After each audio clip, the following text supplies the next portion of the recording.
Hello, good Wednesday. Welcome back, and thank you for being here on this 28th day of June. Before we go any further, another nice day in the neighborhood, but we'll crank up the heat and humidity a notch or two starting tomorrow. On this date in weather history, if case the heat and humidity of tomorrow kind of irks you just a bit after the pleasant temps we have seen, we'll keep this in mind tomorrow when we're in the mid, maybe upper 80s. Back in 2012, on this very date, we were in the midst of the beginning of a heat wave, where from the 28th of June of 2012, just 5 years ago, through July the 1st, both offices of the National Weather Service in Jackson and London set 4 record highs in a row, both topping out at 104 degrees and 105 degrees respectively on June the 29th of 2012. That should make you feel a bit cooler tomorrow when things kind of heat up. 86 doesn't sound quite so bad now. A lot of news to cover. Get to that in just a few seconds. Cameras tonight at a special session of the City Council where they'll be discussing a proposed AEP rate increase. Now, right now, I'm thinking that it's an estimated increase of 18% for residential customers and about 11% for the lights and things of that nature for the city government. And they're proposing, or going to have a discussion at least, as other cities have had, joining together and trying to fight the increase. Some have won. I've got a camera there and a camera at tonight's Special Board of Education meeting, and the Magoffin County Fiscal Court has called a special session for tomorrow evening at 6. Cameras everywhere covering news just for you. With that said, on tonight's program, a couple of auto accidents since I saw you last, one resulting in a DUI-related arrest and some other charges. One person airlifted after an ATV accident. Why the power was out and may still be out for residents in Dixie and 460 West. Also, I'll have to turn it over to the Johnson County Board of Education meeting for a few moments. Just a wonderful segment I need to pass along to you. 4th of July schedule for Sagersville and much, much more before I leave you this evening. With that, we'll go ahead and begin right now with the power outage that happened in Sagersville this afternoon right around 3 o'clock. For the second time in only about a week or so, a large truck, an 18-wheeler, struck utility lines and caused a power outage. Just days ago, last week, that was a situation on 460 at the junction of Mash Fork. In that case, a large piece of equipment being moved by truck and trailer struck utility lines, tore them down, killed fish in an area creek nearby, and caused a lot of power outages as well. Today, this 18-wheeler, obviously hauling for Dollar General, was making a U-turn in the parking lot of the Sagersville First Baptist Church, and just by a couple of inches, the very top of the trailer, the top corner of the trailer, snagged some of the lowest utility lines, and then the truck continued to pull over the pole, and at least one of the main phases was pulled loose. And for a while, some residents of Dixie still had power, some didn't, and then some folks on down towards 460 West, towards the Backbone Curve, as we always refer to it, didn't have power. But because the utility company was arriving soon thereafter to try to make some repairs, they shut off all the electricity to this pole, and power was out for all of Dixie and then all the way down 460 to the Backbone Curve area. It was estimated that they were going to be able to get on scene within about 45 minutes from the time it was reported, and then about 30 minutes thereafter have the truck freed, and they're planning on being able to straighten up the pole and brace it and not have to install a new pole, which means they'll have everyone back on. And they were estimating by right around 6 o'clock. Now, I'm going to make a phone call in a few moments and double check, and if that has changed, I'll have an update for you in just a few moments. From there, we'll go on to several calls of emergency since I saw you last, beginning with an ATV accident in Sugar Camp off of Dixie Avenue, in which 2 people, both accident victims, were taken to the hospital, one by ground, one by air. A male and a female were operating what appeared to be a red Honda 4-wheeler, maybe a 300 model. I'm not for certain about the model, but definitely a 4-wheeler. And at the end of the bridge and off to the right, there is a trail that goes down to the river. And coming back up an incline, the operator lost control and the vehicle flipped. And the female was the one showing the worst signs of injury at first, and she was taken by ground via ambulance to the hospital for her injuries. And then some moments later, the male who was refusing medical treatment at the scene started to exhibit some serious signs of trauma to his chest or abdomen area, and then he was determined that he needed a trauma center, and he was taken by PHI to, I believe, the Cabell Huntington Hospital, where his as well as the female's condition are both unknown at this hour.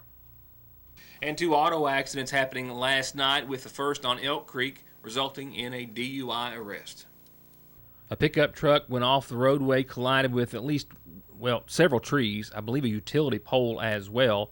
Miraculously, the driver was not deathly injured. You can see where he first struck the tree, where the skid marks indicate that the pickup truck then went on, I believe, striking that utility pole, and then you'll see a close-up of another group of small trees that the vehicle struck before going over the embankment. The McGoffin County Sheriff's Department, as well as Kentucky State Police and rescue personnel, responded to the scene on Elk Creek last evening. The driver of the vehicle was conscious and alert and talking, and was also questioned by authorities. He said he was a Michigan man who had been to visit friends on Hilton Branch in that area of McGoffin County. After further investigation or inquiry, the Kentucky State Police and officers on the scene believed that there may have been drugs involved in the accident or at the scene. They brought in the McGoffin County Sheriff's Department K-9 unit. A search was done, but did not find any serious amount of drugs that we are aware of. However, the driver of this pickup truck was arrested and is now facing several charges, including driving under the influence. He was also said to have had no insurance on the pickup truck and driving on a suspended license. He was also said to be in possession of a driver's license which was no longer valid, and faced several other charges as well, mostly traffic related. He was identified as Harley Mize of Michigan and was lodged in the Big Sandy Regional Detention Center. Mr. Mize bonded out earlier this afternoon.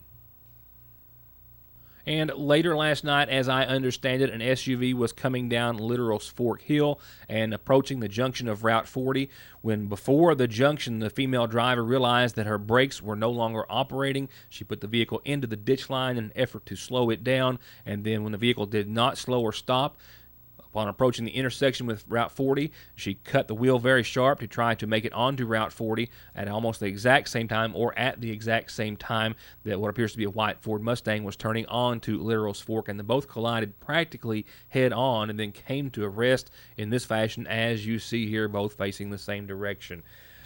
I'm not quite sure as to the extent of the injuries. I know that there were some at least minor injuries, but no serious, or at least I should say no life-threatening injuries, which, as EMS personnel on the scene told me today upon this video being brought back into the studio, cited as being nothing short of miraculous.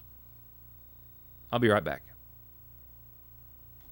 To get high-speed internet on their state-of-the-art fiber optic network for all of your home and business solutions, or to watch TV without a contract on over 200 digital channels with superb quality, or stay connected with family and friends with 24/7 telephone service you can always depend on, contact Foothills Broadband today. Or just click on their link to the right to find out how they're working to provide the latest in communications at affordable prices with exceptional service at Foothills Broadband. Hi, I'm Attorney Jeff Lovely. At my law office, we're determined to offer you and your family outstanding, cost-effective, and responsive legal services. I can help you if you've been injured in a car wreck. I'll be in your corner if you have a DUI or other criminal charges. You can file bankruptcy and stop those harassing phone calls, or I'll fight for you and your children in divorce and custody cases. For all your legal services, contact me when it matters. In Syersville at 349-4522, and West Liberty at 743-1965. A tire more than 25% low, about 8 pounds, makes you 3 times more likely, and worn-out tires 11 times more likely to be in a tire-related crash. Don't take your or their safety for granted. Come in for a free inspection, 6 months, no-interest financing, the best price and best selection at Conley Tire in Staffordsville. 'Tis the season, as they say, with wedding and baby registry at the Seasonal Shop. And as always, an endless selection of new summer shades and styles and sizes for everyone, from design houses of Charlie Page and Mud Pie, with all the matching accessories to go along with them. Shoes, jewelry, hats, bags, scarves, and more. And new arrivals weekly with free local delivery. All from Fraser's Prater Drugs Seasonal Shop in downtown Salyersville.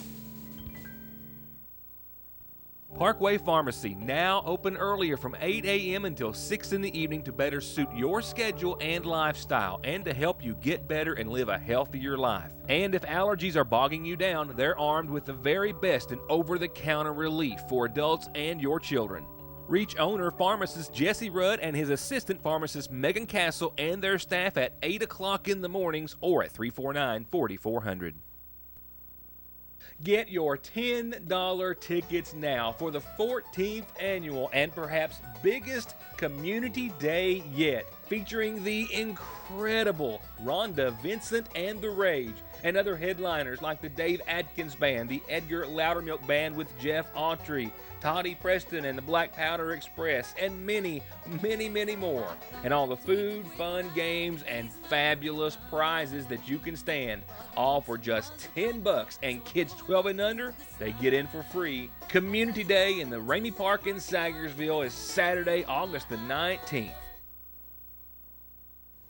One of the perils of this job, so to speak, is the fact that I've just never been able to master being at more than one place at one time. I've tried unsuccessfully for years. Case in point, several days ago when I was invited to go to Johnson County and so desperately wanted to be there and cover returning academic students from their international competition where they brought home the gold.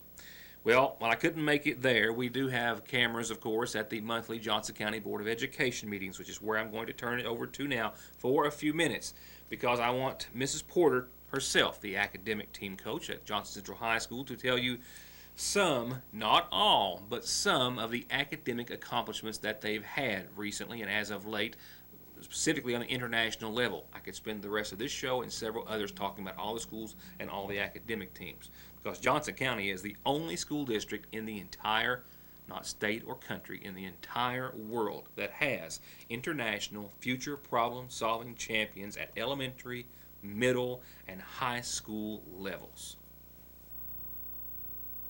We did exceptionally well this year at the international competition. The high school team was third in FPS, and it was by 4 points difference between first and third place, so it was very, very tight. The middle school team came in 7th, isn't that right, Ms. Burton? And W.R. Castle's team was 9th, is that right?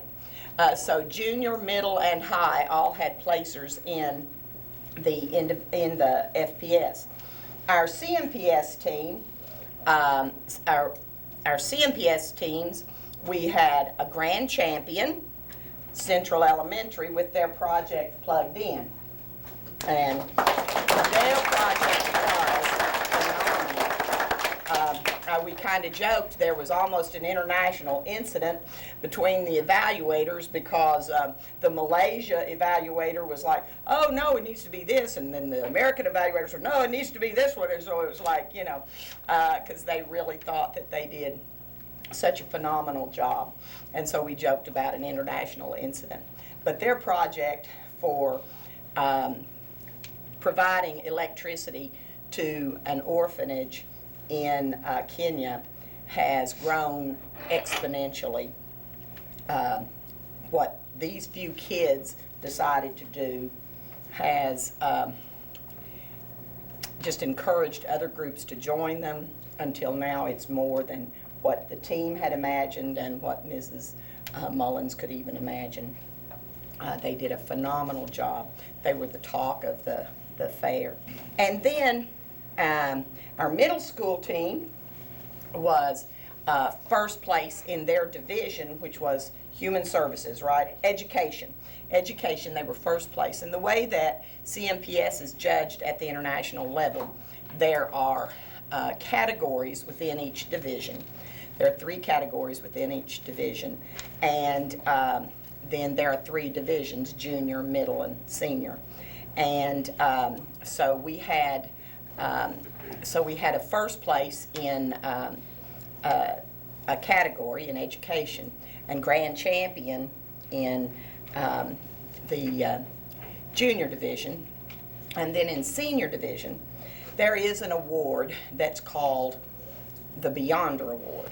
And the Beyonder Award was devised by Dr. Torrance, who decided and created FPS and CMPS. And the Beyonder Award is for a project that is so far above any of the other projects that have been submitted that they can't be scored. it has such lasting impact that paper and pencil cannot do it justice. The Beyonder Award does not have to be awarded every year. It is the choice of the evaluators to determine whether or not there is any project worthy of Beyonder. And this year, our high school team won the Beyonder Award, which receives a $500 stipend that they can use to continue their project. They developed a meter to read for diabetes, and they have already, Mr. Enders has already talked with the girls, and they are going to meet with a professor at Moorhead, and they're actually going to build the working prototype to submit. And so that's what they're going to do with their $500 that they've won for the project. I know Mr. Hutchison and I scored this project way back in the fall when it was entering in entrepreneurial competition, and it was very good then. But what they have done past that time and now is phenomenal. The evaluators were just totally impressed with these two young ladies. It was like, have you gone? Have you talked to them? You need to see them. You need to hear what they have to say.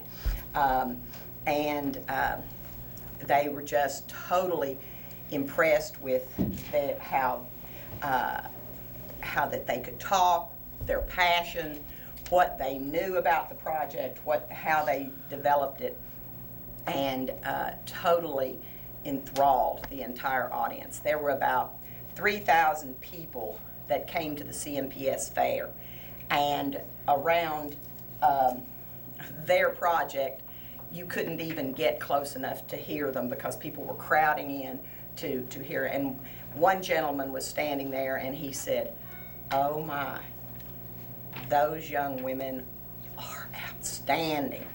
I can't believe this." So Johnson County was very well represented at the Future Problem Solving International. In addition, just a couple of weeks before that, the Quick Recall team went to Washington, D.C., and they competed in Questions Unlimited, a national tournament. And the way that this tournament is run, there are 3 different legs to the tournament, and you can win one leg of the tournament and still not be the national champions. But our team, and we got 2 of them here, our team won the Washington, D.C. leg of the tournament, and then they were crowned national champions because in all 3 of the different divisions, we were the only undefeated team, and therefore we have received the title of national champion.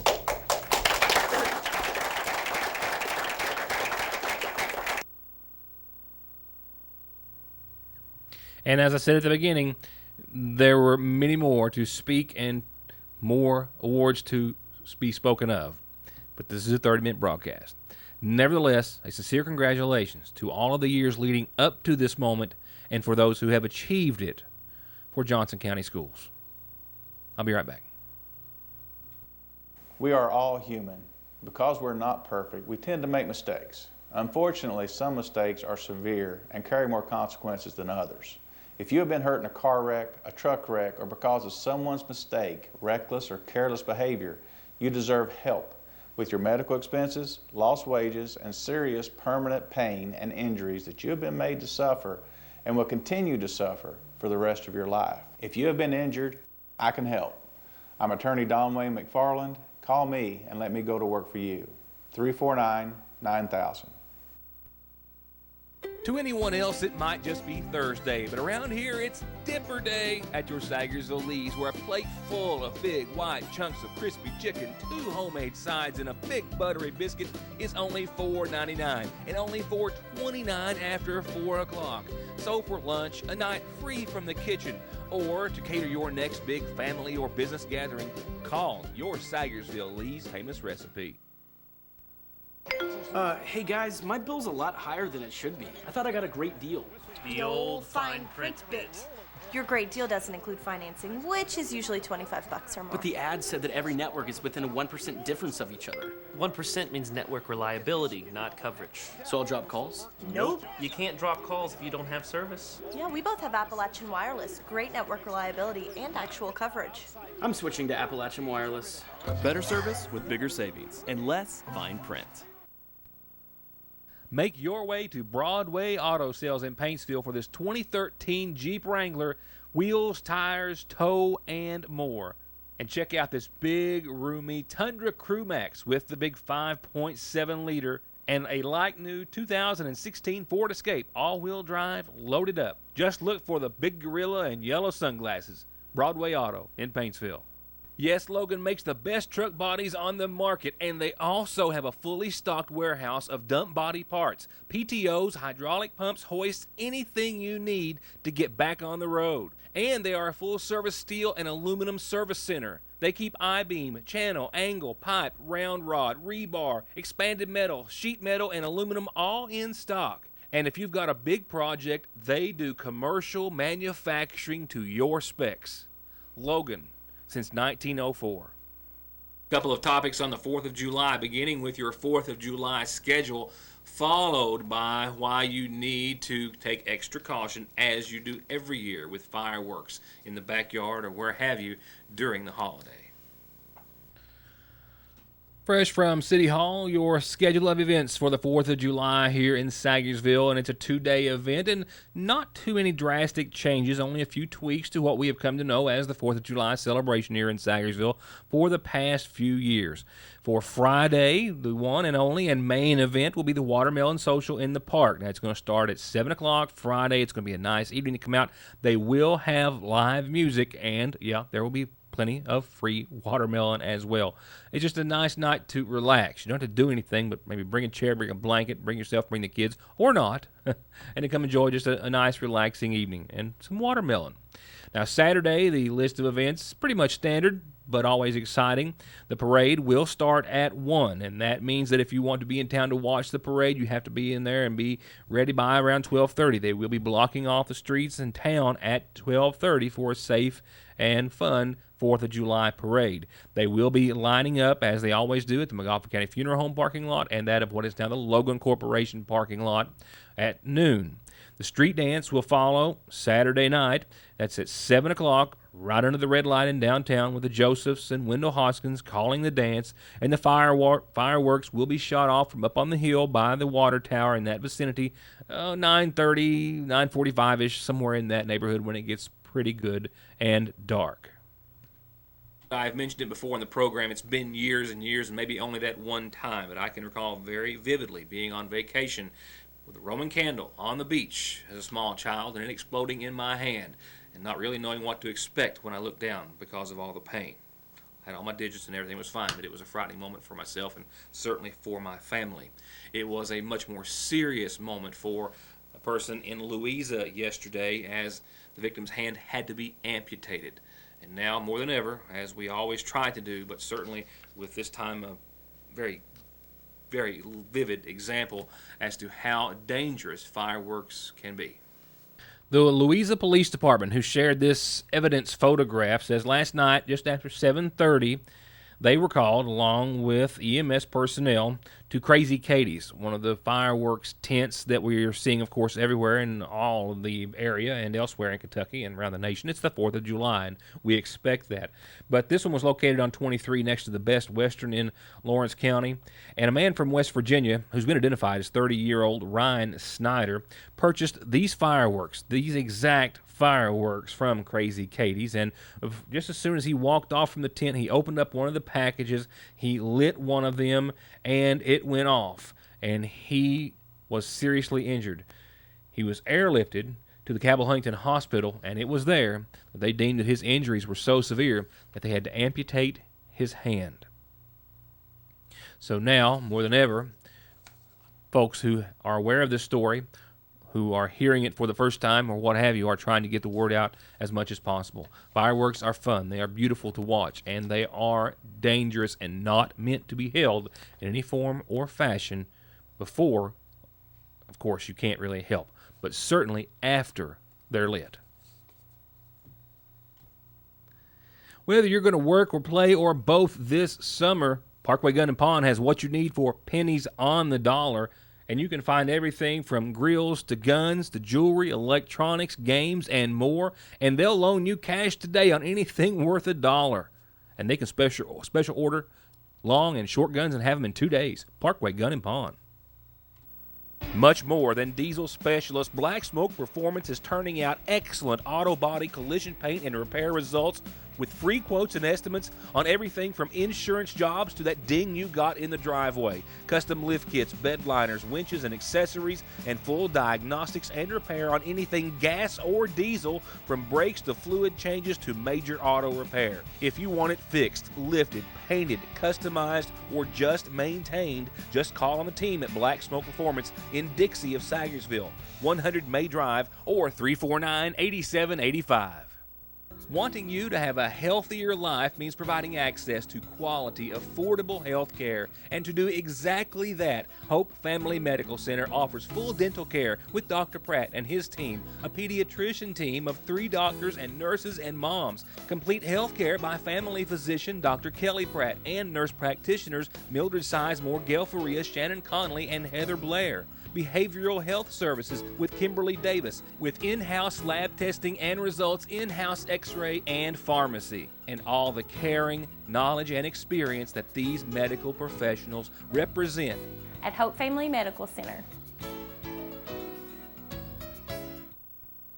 Just in and just perfectly priced at Gateway Motors, this 2012 Nissan Rogue all-wheel drive. And this 2012 Ford Fusion, only $7,900. This 2011 Chevy Cruze, loaded up, $8,900. And it's a push-pull drag sale going on right now, which means however you can get it in, it's guaranteed to be worth at least $1,000. On this 2010 Nissan Sentra, priced at $7,900, or this 2011 Impala LT, priced under $8,000, and most payments under $200 a month. Come and check out Gateway Motors in Sagersville, 349 Cars.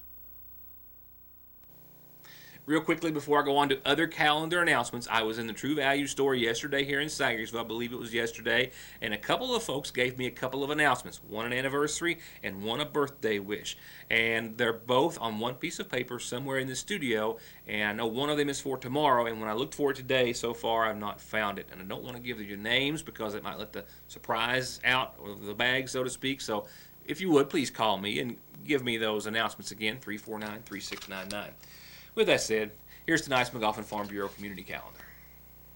With all the announcements that I haven't lost, I don't mind making fun of myself for admitting my mistakes, because evidently I don't, because I do it quite often. The Open Door at St. Luke's Catholic Church is having a monster size of a sale.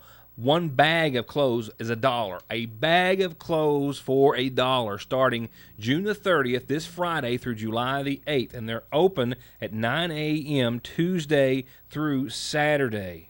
That's St. Luke's Open Door. Big sale, big bags for $1. Don't forget that Bradley Free Will Baptist Church is having a yard sale starting this Friday and Saturday mornings at 9, and they'll be doing this inside, so it's a rain or shine event at the Bradley Free Will Baptist Church for a big yard sale. A lot of great bargains on a whole lot of items. Too many items that we could ever mention. And lastly, don't forget Sunquest Rainforest Vacation Bible School at Countryside Community Church. Now, that is on Johnson Fork near the McGoffin-Morgan County line. And it's 6 to 8 nightly all the way through Friday of this week. And it's for kids ages 4 to 18.